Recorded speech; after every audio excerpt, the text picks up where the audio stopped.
My name is Hunter Manning and this is Lab 2 for Physics 1, Motion of a Falling Object. In this video report, I will first provide a brief introduction to the lab, stating its purpose. I will then detail the specific ideologies that lay the foundation for the lab, while identifying the system and the surroundings of the object in motion. Next, I will analyze the motion of the falling object. I will then go over the glow script code for each of the computational models used in this lab.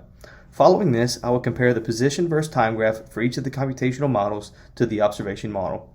Finally, I will answer the assigned what if and what does it mean questions. The purpose of this experiment was to apply Newton's fundamental laws of motion to the real world. This lab focuses on Newton's second law and verifying its accuracy by comparing position versus time graphs composed of data collected from a real-world experiment and computational models.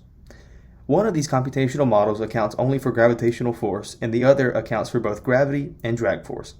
The results of this experiment showed the computational model that included both gravity and drag force to be most similar to the data collected from the observational experiment, while the model with only gravity deviated after a certain period of time. So what's the big idea? Newton's second law details how forces acting on a system by its surroundings can cause changes in the system's momentum. In this experiment, the system is a paper ball and its surroundings are the air and the gravitational field of Earth. The ball experiences a net force that causes a change in the momentum and a change in the velocity in accordance to Newton's second law of motion.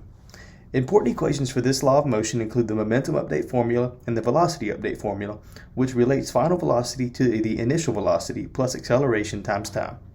An additional crucial equation used in this experiment is the position update formula shown below. One component of the net force acting on the ball is seen in gravity, which is modeled by the force vector 0, negative mg, 0, indicating the force acts in the negative y direction. Another component of the net force acting on the ball is the drag force, which is a force that opposes the object's motion through the air as it falls toward the ground. This force equals the proportionality constant multiplied by the object's speed squared multiplied by its unit vector. One important note is that if no drag exists, the net force equals the force of gravity. In this experiment, I took a piece of paper and molded it into a ball, and then dropped the ball. I first used the tracker software to collect data on the motion of the paper ball as it fell toward the ground.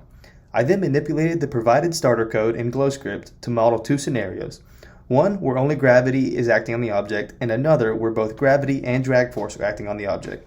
I then compiled the data from the three models into Excel and created two position versus time graphs, one comparing the observational model to the computational model with only gravity, and the other comparing the observational model to the computational model with both gravity and drag force. I then analyzed the similarities and differences of the lines in each figure. Moving on to the motion analysis, the initial conditions of this experiment saw the paper ball at a starting height of 0.863 meters with an initial velocity of 0 meters per second. Upon being released, the ball fell in the negative y direction. Further, gravity and drag were assumed to be the only forces acting on the system as it fell toward the ground.